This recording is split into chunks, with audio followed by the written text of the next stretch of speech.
Hello everybody and welcome back to the Chisholm Invitational.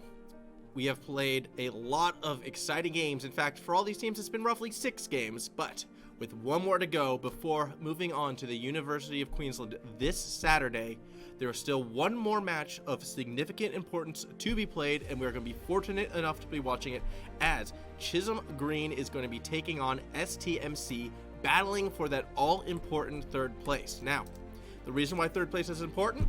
Because top 2 have pretty much already been decided. SPCC has gone undefeated and they will be the number 1 seed. Number 2 seed will be the Maroons. Winning this game means you get to avoid that undefeated team in the first round of the semis, and instead we'll get to go up against Chisholm Maroon, so you're playing for what might be an easier matchup. Obviously for Chisholm Green, they would love sort of that in-house showdown. STMC, they had a close battle with the Maroons before and would probably feel more confident against them. Not to mention, finishing 3rd does sound a lot better than finishing 4th, so a lot on the line for each of these teams as we are going straight into picks and bans. It is Chisholm Green will be on the blue side and STMC will be on the red side. So, considering what is at stake and considering how even these two teams actually are on paper, this is definitely going to be, I feel, a lot more exciting than the game previously today where we saw the Maroons take down St. Francis. It does put more emphasis on picks and bans. I'd like to see a lot more teamwork and team cohesion and teams that work well together in this case. I'm relying less, I suppose, on the one champion sort of popping off and becoming that solo carry, as right away seeing some bans. I'm going to assume most of these are targeted as per usual, although Evelyn is something that can be played in this meta. It is a strong pick. Similarly, Echo seems to be strong within the high school meta in and of itself. Throughout this tournament, Echo has been rising in priority with each passing game, so interesting to see that this time it does get banned away, especially on the blue side when it could be something that would have been locked in for the green had they been feeling confident with it. Master Yi banned out. That's definitely going to be targeting at Nitro Gliss. Nitro, obviously a Yi player, not something that this red side wants to deal with. Neither will be the Akali, but with that priority pick, I'm actually surprised to see Garen. Unique only because Garen is very easy to counter pick, despite being a flex pick though, and I think that's where really the strength in first picking this Garen lies. If STMC is feeling confident, I would like to see him actually take the Yuumi and counter pick in top lane and really shut this Garen down, forcing it into a bad matchup. They are going to go ahead and lock in the Mordekaiser, which is okay against Garen. I think that becomes more of a skill matchup. It's not really a hard counter. I feel, though, taking this Yuumi is going to be super important here, but nope. Instead, they're going to go for Kayn, another strong jungler within the meta of this Chisholm Invitational. We saw it banned away before. Will get locked in by Metabon. Very much a, I hate to say it, but a solo queue jungler, someone that you can take a game over completely with. Again, considering how even these teams are matched, Metabon's really going to have to step up if he's going to want this Kayn to be successful. Will be exciting to see if he does it, as Nunu gets locked in. That will be going to Nitro. I'm a bit surprised to see Nunu. It's a very hard jungler to play effectively, but if done well, super strong team asset. Obviously, giant area of effect slows, as well as a lot of crowd control. Rise will get locked into follow-up as well. One of those mages, again, super strong 1v1 potential. In team fights, can blow up priority targets. A huge monster in the side lanes. I love the Rise pick, especially if played effectively. Opposing him at the moment, though, Potato Head's going to lock in a Fizz. And that is a bit of a statement pick, if only because Fizz, you know, one of those feast or famine type assassins, if a Fizz gets rolling, with how mobile the Playful Trickster is, really hard to shut him down. So excited to see how this Fizz will play. I'm worried that STMC are starting to fall into a trap of too many carries, though, and not enough team players. Support is going to be a very crucial lock-in, I feel, for this red side, as Janna and Jhin are going to be banned away, so obviously seeing those bot lane targets. The Jhin ban surprises me. I think with the team they're actually putting together, they would have been able to handle a Jhin, if only because they have a lot of ways to get into a Jin's face. I did like the Janna ban. On the opposite side, banning away the Misfortune Thresh, that's, you know, taking away a lot of the kill pressure in the lane itself, and you want more carries. Nothing says I want to carry quite like a Vayne, and Cubix is going to play just that. Opposing the Vayne will be the Caitlyn lock-in, obviously opting for a bit of that counter matchup. The extra range that Caitlyn has over the Vayne should mean retro could be quite safe in this. This actually opens up a lot of windows for a strong support. Because of how safe the AD carry can play, you can really go for a team-oriented support. Morgana is just that, not to mention the pick potential that you have. A lot of single-target shutdown coming out of Chisholm Green. Now, okay, good. I was going to say, I really don't want to see a support like Pyke right now. I feel STMC are kind of almost pigeonholing themselves down in a situation where literally everyone wants to carry, but finally they do get a strong support, team fight oriented in the Nautilus. I don't particularly like Nautilus Vayne too much, if only because Nautilus I feel works a lot better with much later scaling AD carries, especially ones that want to team fight. Obviously the famous one is the Nautilus Kai'Sa, just because you can help proc all of the stacks onto the Kai'Sa, but when push comes to shove, Nautilus Vayne isn't the worst in the world. There is a lot of tools there to shut down the Caitlyn. I think, in particular, depth charging into a dredge line, into a condemn, into the wall, could be one of the ways to get to retro. But, and here's the biggest problem with I'm Triggered on this Nautilus, McBurger's Black Shield. Good use of the Black Shield really is going to shut down pretty much all of the crowd control that this Nautilus is going to put forward. And when you look at STMC's team composition and you realize that Nautilus is really the only one with any semblance of crowd control, not only does this make the McBurger pick look even stronger, but it puts so much more pressure not just on I'm Triggered, but on the entirety of STMC as a team composition. They can't rely on the Nautilus for pure engage. They're really just going to have to like pick the right skirmishes and pick the right fights if they want to get through this. In response, though, when I look at Green, I like a lot more what they have put together.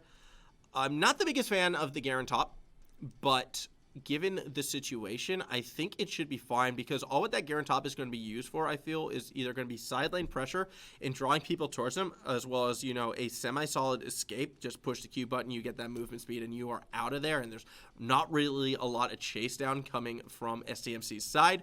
Furthermore, in a team fight, both Nitroglycerin and Shot Callers should be able to plug up a lot of those holes in the jungle. Any skirmish that happens in the jungles themselves, I feel, are almost guaranteed to go Chisholm Green's way because of the sheer amount of area effect, the body blocking, not to mention the sheer amount of zoning as well that can come from Retro, as well as the Pigeon. Considering what they're up against, I do like the squad Green has, but because we are playing it roughly, this is silver gold elo, so yes, there is team play and team fighting and team competitions might come up strong. Individuals can still take a game completely over, and when I see Metabon on this Kayn, Potato Head on the Fizz, and Cubics on the Vayne, it's going to be hard for them, but these are three champions that can do just that and take a game completely over, especially if Metabon opts for the Shadow Kayn. Now, I wouldn't recommend it. I think because so much of the engage is reliant on I'm Triggered, who has to get through that Black Shield, I would still much rather see Rost Kayn in this situation, just so you have some sort of any form of crowd control. But the good idea for going Shadow Kayn, like the reason why that might be considered, is because with so many threats, how do you choose which one to deal with? And that would almost challenge Green's in team fighting shot calling skills, because 3 priority targets, you need to protect 2 targets of your own. How can you communicate in these team fights and pick out the right ones to go for? Or can STMC correctly confuse, throw their opponents off balance, and start to win skirmishes through that facet, start to snowball, and all of a sudden you have a 6-1 Fizz and a 7-1 Kayn, and it becomes too hard to deal with. So despite being probably a less cohesive team composition, there are definite still ways for STMC to fight on this rift and find ways to punch through Green's team comp and maybe find themselves that win. Either way, whoever takes this game, it's definitely going to be deserved. I feel this is going to be a very exciting, very close match as we are about to be loading onto the rift. Once again, you're putting up with the formal solo cast, which means you're going to have to put up with my silly little awards that don't mean anything, but I like to give to players nonetheless. In that regards, it's the best name and best dressed. Last time we did see, I believe it was Booper, Mr. Booper, or whatever that was on support. Sorry, I forgot your name, but if you have Boop in your name, you're going to get best name. Also, if you name yourself after a bird, you are going to get best name. So the Pigeon definitely wins that. And because I am not feeling super creative, and apparently I like that skin line a lot more than I thought, the Super Galaxy Fizz on Potato Head will get the Best Dressed award, which means the mid lane is going to be the most exciting to watch based on superficial reasoning alone. Definitely going to be a lot of fun in that one. Taking a quick look at Masteries as well, in case, making sure there's no cheeky little surprises. Fleet footwork on Retro, the Caitlyn's not what you normally see, but that's a-okay. Opting for a bit more that's sustain, I think will be fine. Normally you want to see, I believe, something more akin to Press the Attack, which Cubix has, and Cubix will be quite strong in that facet. So early trades, if Cubix is able to get into Retro's face, can still go in the favor of STMC. I believe if STMC is going to snowball that bot lane, it's going to happen within those first 3 levels, which makes me very curious to see how Metabon paths, because Kayn, not typically known as that early game jungler, he'd really have to force something down bot, or I'm Triggered is going to have to force something himself in order to get the Cubix train rolling. Potato Head, on the other hand, definitely has a lot of that solo kill potential on his own, and I do believe the middle lane would be easier to gank, so Metabon could be looking there. Nitro Glisk on the Nunu, not really too known for that early game pressure, unless he goes a little bit cheesy and gets a couple early points in Snowball and tries for that big boom, sort of out of nowhere approach. I know that's how I personally play Nunu. I haven't played Nunu in ages, though, because that strategy didn't work for me in the long term, and I gave up for more boring champions. I am sorry. Nunu still has a special place in my heart. Super fun to play, and those snowballs are going to be exciting to watch when they come rolling down the river. For some reason, the water makes the snowball grow instead of melting it. All right, please fix it. Learns by immersion. As we are starting with a red buff start for the blue side. Pretty stock standard for the Nunu. Should be able to take that, and I'm guessing we'll either go down below to the Krugs or almost beeline for the red buff. On the other side, it was the Raptor start for the Kayn. That strategy was pretty much Kayn's bread and butter for a majority of Season 9. It did kind of drip out of favor later after Kayn got reworked a couple times, but it's still completely viable, completely standard-ish. What was interesting about it, though, was Potato Head actually did leash. Metabon on the Kayn, a lot of times you don't need a leash when going for that Raptor start, but Raptors red Krugs for the Kayn. Similarly, it was red Krugs for the Nunu. This does mean a slight tempo advantage will be there for the Kayn. I'm curious if Metabon will decide to actually roam up top, considering the amount of poke that Bepston is actually putting on shot callers right now. And this is why I was a little worried about this Garen pick into the Mordekaiser Bebistan. A great trade going his way. And forcing an early recall out of shot callers. This is actually huge. Nope. Okay, he decides to stay and collect the wave first. I was about to say this was going to be huge because that would have been a recall with a wave there. And it's a lot of early experience lost, especially because shot callers does not have teleport. Really, shot callers is kind of forced into bad situations. It's going to have to farm under tower. Why this is significant, though, is it does mean Metabon can't really use that quick early level 3 in order to go for the level 3 top slide gank. Bebistan did push that a little bit too hard. If anything, now Bebistan would be in threat of a gank on his own. Smartly, he has warded the river, so it doesn't look like Nitro will be able to get much there. Metabon is going to have to resort to the power farming, which really a Kayn should be okay with. Not the worst situation in the world. Down bot, which is interesting, however, is Retro is actually doing a very good job in pushing in Cubix at the moment as we cut to the bot line just now. A bit surprised to see the early priority actually going that way, as Nitro actually trying to make that snowball play up top. Beppy is able to figure it out, though, and gets the flash out of Nitro, so not the start that the green side really wants. Top lane just taking a beating. Beppy on this Mordekaiser having a fantastic showing to start us off. And now, after fully clearing a majority of this jungle, really everything except for the Gromp, here comes Metabon. He's going to be looking for Retro, but that Black Shield coming into play, and this is what we were talking about before. The Black Shield really stops all of I'm Trigger's engage, and almost turning it back around is Retro. Meta has to be careful, does get out in this one, but the most important thing is both Flash and Ignite burned from I'm Trigger, so they blew everything trying to catch Retro, but one use of the Black Shield really put a stop to the entirety of that gank. Meanwhile, up top, Nitro still sitting in lane, and that's just taking farm and experience away from your top laner. Really, Nitro, you got to leave already. This Garen is down almost 20 CS, so Nunu sticking around a little bit longer than what I believe Nitro would be welcome. This does put both the top and the jungle behind.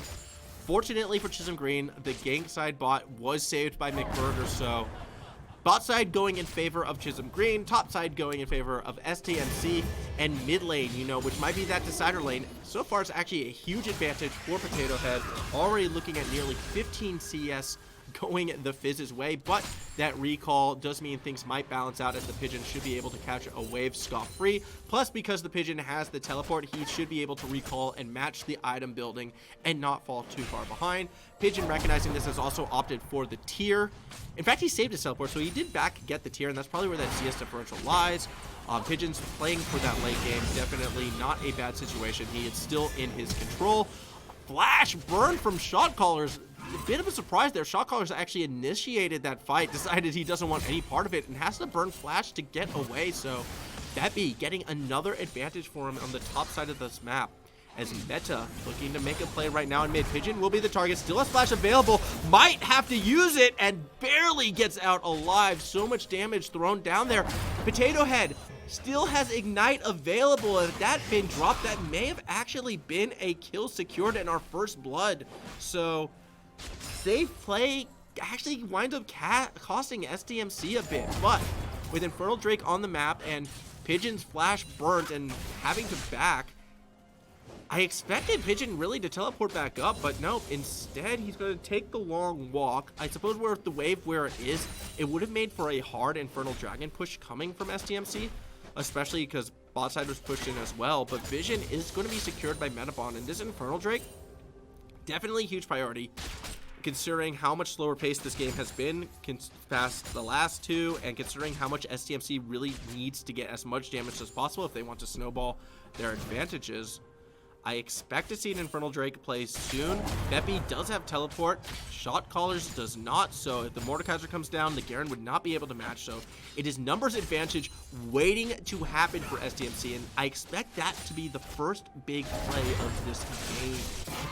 We're continuing on. Shot Callers, yeah, all what Beppy needs to do is just force Shot Callers out of lane one more time, and he should be free to teleport, and he looks to be doing just that. Wisely holds on to the ultimate for now, so not going to commit everything just yet. Both bot and mid lanes are pushing in already. You can see Metabon on the minimap taking advantage of this, getting some deep wards, actually going to be stealing away the red buff from Nitro as well. Definitely complete map control at the moment in favor of STMC. I'm curious if Beppy will pull the trigger on this play right now, because the wave is going to crash top. You have a jungler in position down bot. Now would be the time to make this 4-man play. The hook does connect, but the condemn is what sticks thanks to the late black shield. The flash doesn't matter. First blood taken by Cubics. So good job layering the CC, dealing with that black shield as the Pigeon's getting all in on as well. Chum the Waters is displayed, and the Robo Shark gets a nice snack. 2 kills going over to STMC, and this Infernal Drake should be theirs, even if Chisholm Green decides to contest it. There is still that teleport up top, which Beppy is just holding on to. It should be given away. So Infernal Drake going to the team that wants to snowball, and this is fantastic if you are a fan of STMC. It is the start they wanted, and it happened through patient play, understanding the map. Dragon nearly stolen there with a nice Dark Binding from McBurger, not quite going to connect. So Smite was down, I believe, by Metabon, or he used it a little prematurely. That was a little spooky there. At the end of the day, though, Infernal Drake is secured, so that is one step closer for STMC, securing that 3rd place seed. The next dragon will be a Cloud Drake, so a little bit less priority. I expect a lot more action now to start rotating towards the top half of the map, as Rift Herald will be spawning in about a minute and a half, and that should be the next big objective both these teams fight for. As Shotcallers very early ultimate out of this Garen, as he's going to be dragged to the Shadow Realm and not be able to escape. Beppy should get that solo kill right there. A very odd play from Shot Callers. He's just opting for that all-in, almost out of desperation, before Beppy is able to recall and get more items. I think that's the case. He recognized he's behind and needed something. Unfortunately, the ultimate was dropped way too prematurely. Garen's ultimate, primarily used as an execute, does more damage the more health lost by the opponent. So using it to start a fight means it's going to do practically nothing. Ignite was burned in that fight as well, so Shot Caller's just digging a further hole, unfortunately, for himself in that top lane. Beppy taking advantage of the situations as well. This is going to be a huge recall coming out of this Mordekaiser. 73 CS and 1 kill might mean a completed item. And if that is the case, I would love to see STMC do a bit of a lane swap as the Pigeon again getting all in on by Potato Head. Chum the Waters will not connect, so Pigeon should be able to get out of this one just fine. He's actually going to stay in lane as well, because without the Chum the Waters, a lot of the all-in potential from Potato Head really is not going to come into play, so he should be able to farm safely, especially if Nitro is going to be sticking around that mid lane. Smart move to stay there, get some more farm, hold onto that teleport until it's needed. Now, as I was expecting, a completed item has come through for Beppy. He does have his Rylai's Crystal Scepter, and this is just going to make things even harder for shot callers. I mentioned before, one of the benefits to this Garen is there's not really a lot of chase potential on SCMC's side, so if Shot Callers was able to get that side lane and feel the pressure, he should be able to run away. But with the Rylai's, he's going to get slowed. Being pulled to the Shadow Realm means he can only run so far, and all of a sudden, Beppy, I believe, has complete control of the top half of this map. I'm a little confused why Metabon is still on the bot side as well. I think now is when STMC should be playing for that Rift Herald, but if they want to play the bot side of the map and try and get Cubics a bigger lead, I can respect that, as well as the Pigeon again getting all in on the flash forward from Potato Head, secures the kill in the mid lane, and 4 kills up now for STMC. Another great outplay coming from Potato Head on this Fizz. All he needs is a Sheen, and that all-in potential is disgusting. I feel like someone should be firing Potato Head right now and telling him, buddy, this isn't Earth. You don't need to play Fizz. But he's going to do it anyways and make it look like it's Earth, and just apparently get solo kill after solo kill. Fantastic showing from this player right now. And with the mid laner down, that does mean the rest of STMC are starting to rotate towards that Rift Herald, and it will be secured, I imagine, momentarily. Beppy has started it, as Meta is actually just playing a little bit of defense right there, making sure he gets out safely. It's triggered actually Glex with the dredge line and the depth charge onto McBurger. It's the depth charge that secures the kill, so the 2v2 does go STMC's way, and they're starting to run away with this game all of a sudden. 5 kills up, roughly 4K going their way, about to secure a Rift Herald as well, which might still get dropped with power platings on the map.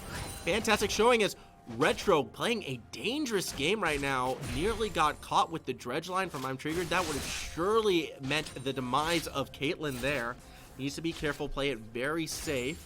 Up top right now, shot callers might be in a bit of trouble as well. Metabon stalking at the moment, as we're seeing I'm Triggered clearing out a bit of the vision. Retro not going to be able to get too much there. Shot callers again looking for an all-in 2 levels down, and this is playing right into Beppy's hand. Metabon, who had been waiting, will step forward as well. No need to go to the Shadow Realm this time, as Beppy gets another kill for himself. So that's 2 kills for the Mordekaiser, 2 kills for Mr. Potato Head, and 2 kills for the bot lane as well. Every lane having secured 2 kills means STMC are winning on all 3 fronts in this game. The Rift Herald does get dropped in enough time to collect some tower plating, further giving Beppy a bit more of a lead. This Mordekaiser already roughly 50 CS up at nearly that 13-minute mark. This is a bad situation for Chisholm Green, and if they're going to want to come back in this game, I feel like they need to commit to a lane now and really emphasize and put that one ahead. I do like how they're doing a lane swap, but I do not like how McBurger has been caught out. Forced to use the stopwatch to buy some time. Potato Head wisely is not going to keep pushing. Had he would have run right into the Pigeon, as well as probably Nitro. Nitro as well, someone who I feel needs to get more involved in this game. So the Waters did connect onto the Pigeon, and here comes Meta. Doesn't get the knockup, doesn't need it. A lot of damage thrown that Rise's way. Meanwhile, a nice Dark Binding saves McBurger for now, but Nitro sticks around, and now he's in a 2v1. Does not want to be there. Aftershock won't keep him alive, as Metabon cuts down the Nunu and gets himself his first kill of the game, meaning everyone on the side of STMC has a point on the board for themselves. Green, unfortunately, yeah, they just stuck around a little bit too long and really weren't getting the fights they want. Cubics at the moment, he's just going to try and slow push, or maybe even disconnected there. Not sure what's going on with Bane in the mid lane. Tower plating should be starting to fall. Okay, he had disconnected, right, but we're not seeing the pause come through. So I'm not sure if this is a play of confidence or maybe unaware that you can pause, and there's the pause. Okay.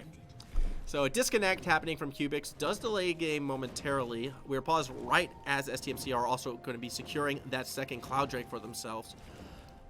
This is an STMC that I am actually very excited to see, because when I last witnessed this team, it was against Chisholm Maroon. And unfortunately for STMC, the Maroon side did beat them quite handily, but they are looking much cleaner in this game. Their mechanics and their solo lane play is a lot stronger.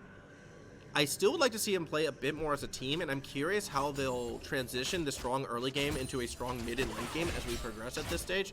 I feel unless they drastically drop the ball, they should be winning this game just based on the 6.5K lead that they have accrued for themselves. But they still need to play this game clean because the team fight out of Chisholm Green is nothing to scoff at. And if STMC picks the wrong team fight, they could get eaten apart. Retro, again, doing a great job in dodging those dredge lines. The happy feet from this Caitlyn has actually been one of the highlights so far in this game, and that's shown in the CS coming out of Retro.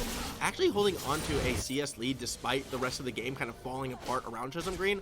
If there is someone to play around, it would be that Caitlyn. It's getting that Caitlyn to that 3-item power spike, McBurger as well, being on point with those dark bindings. So some highlights coming from Chisholm Green, but for the most part, it has been mostly SMC as Edipon connects with the Chum the Waters and McBurger in that back line. Nitroglycerin in the front line is just actually going to get chunked down by Cubics, and I'm triggered. So Cubic getting himself the second kill of the game, and with no jungle there to act as a front line, the siege should be relentless, but instead FCMC are looking to roam to the mid lane.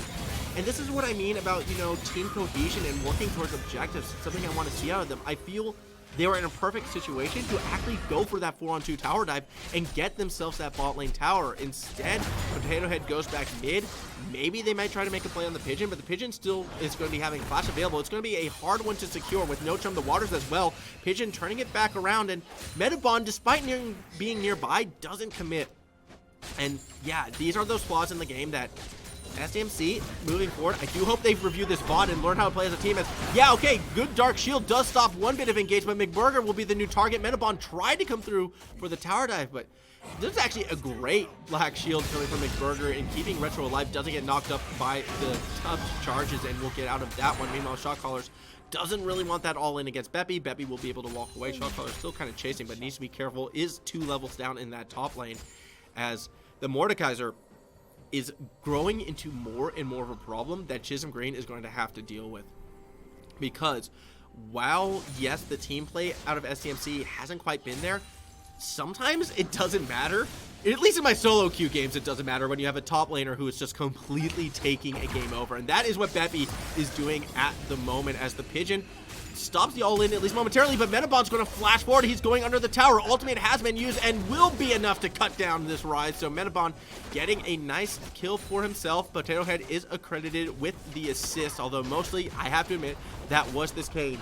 Down below, Retro trying to clear out some waves to stop this assault on the tower, doing what he can, but needs to be careful because one good dredge line into one good Kadem does mean the Caitlyn will fall. Retro has to play the auto spacing, has to play with the range he has, and continue the CS lead because, again, 3-item Caitlyn is the way back into the game for Chisholm Green.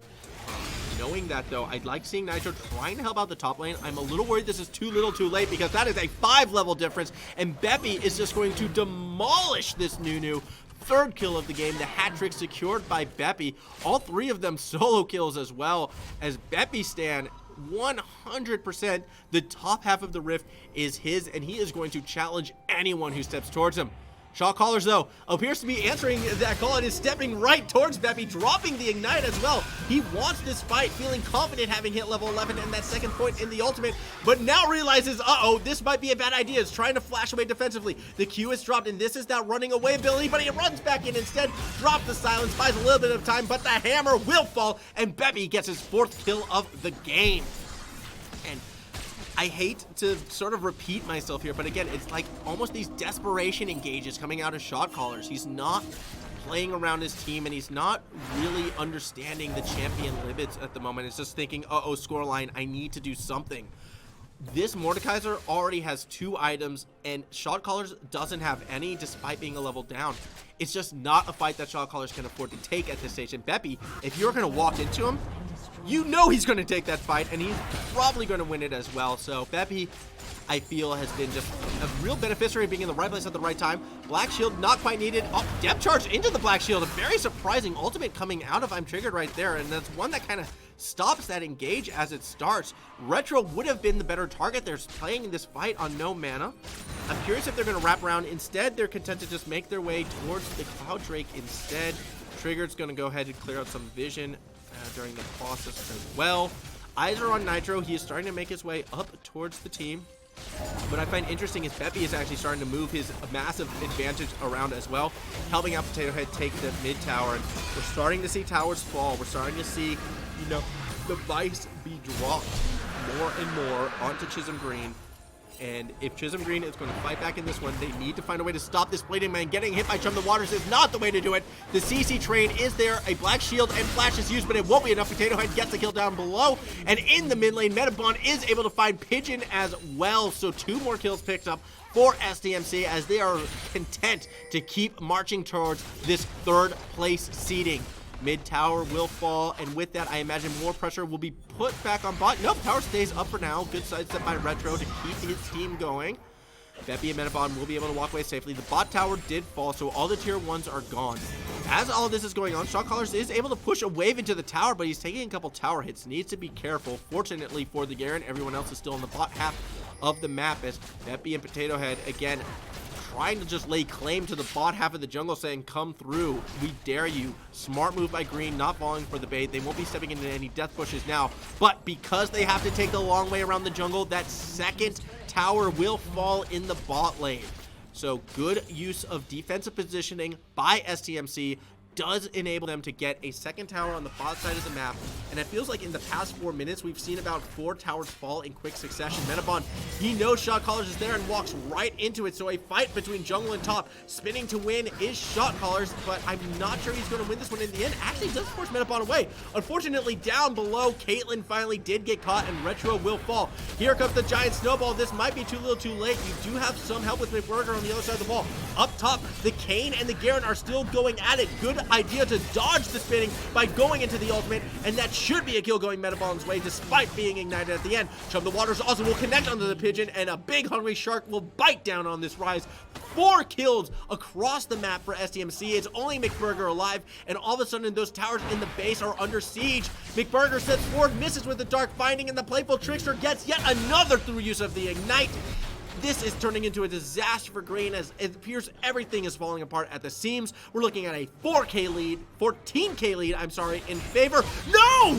Triggered misses with the body block, and the ace in the hole secures a kill for the Caitlyn. My goodness, that was a bit of a misplay there as Baron has been starting meanwhile on the other side. And unfortunately, if Baron does get taken down, it won't be a Baron on the Fizz.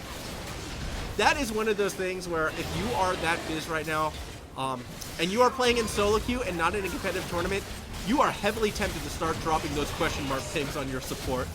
Don't do that. That is bad manners. And, you know, if you throw teammates off with things like that, they're more likely to play worse. Trust me, if you question mark ping me, I'm not going to run it down because I will keep fighting, but that's going to be at the back of my mind. So don't BM.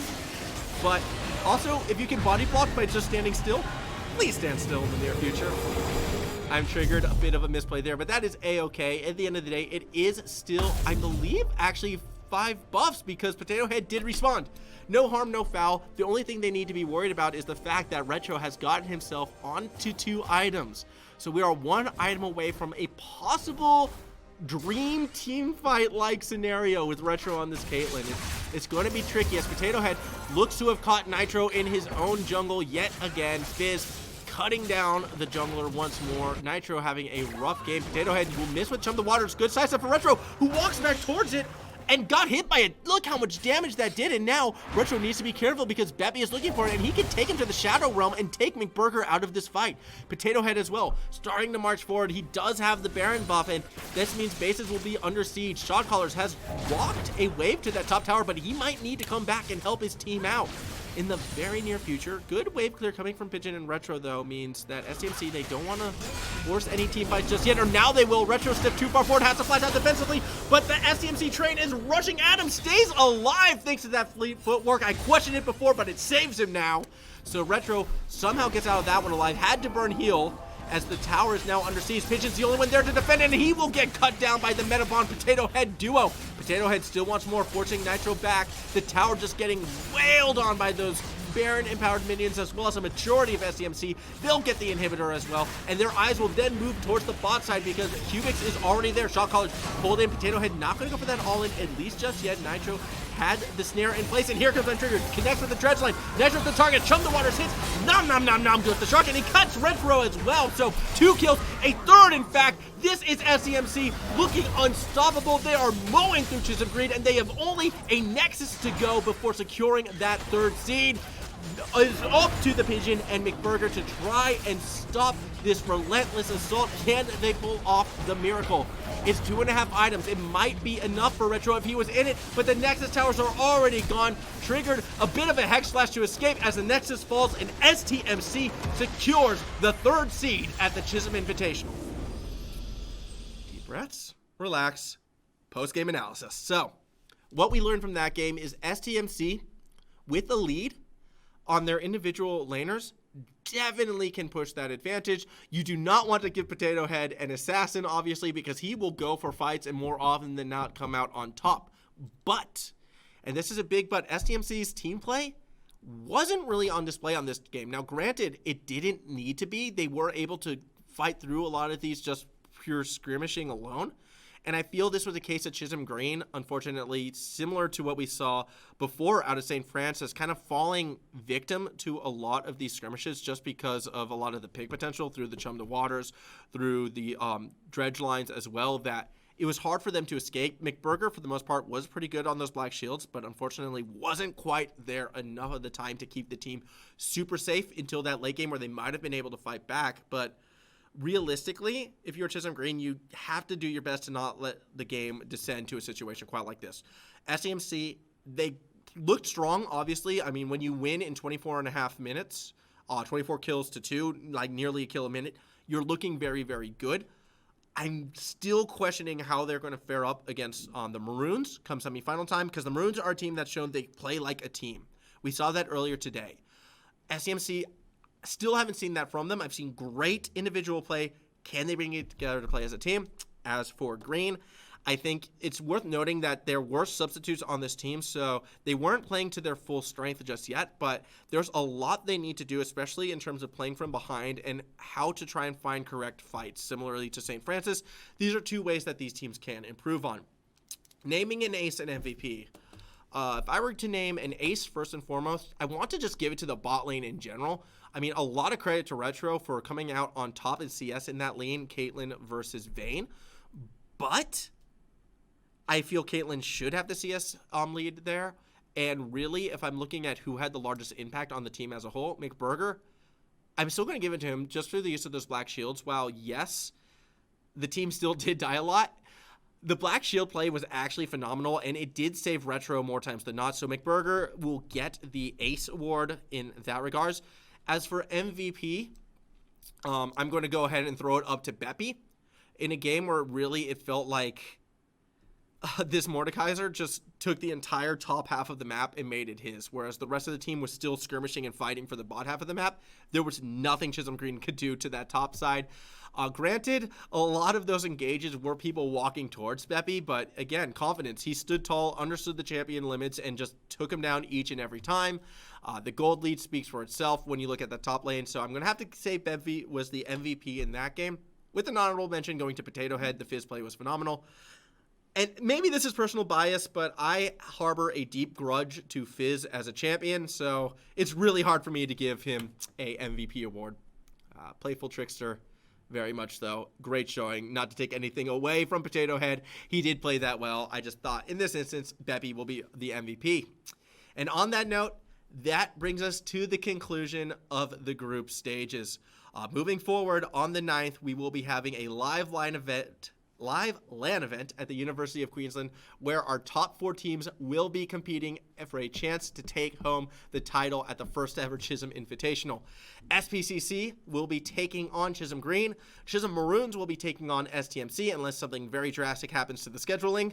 Never know, that will be confirmed shortly for all of you teams watching at home.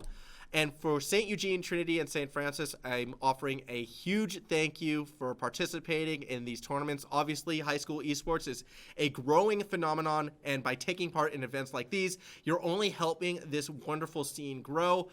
I hope that you had a wonderful experience, and I do hope to see you at the University of Queensland as well to sort of root on these remaining teams. I hope you learned a lot in playing as a team. There's definitely areas for teams to grow, and really for every team, you can only improve. St. Eugene as well, they did get close. They had a bit of a rough one at the end of the day considering their matchups. Same with Trinity, but we do hope to see you in future events as well at the University of Queensland. For the 4 teams advancing, again, and congratulations. You have made it onto the knockout stage. Good luck moving forward. A huge thank you as well to Chisholm for helping put this on and inviting me here to cast. And I'm looking forward to seeing everybody at the University of Queensland in just, 3 days? 2 days even. See you all then.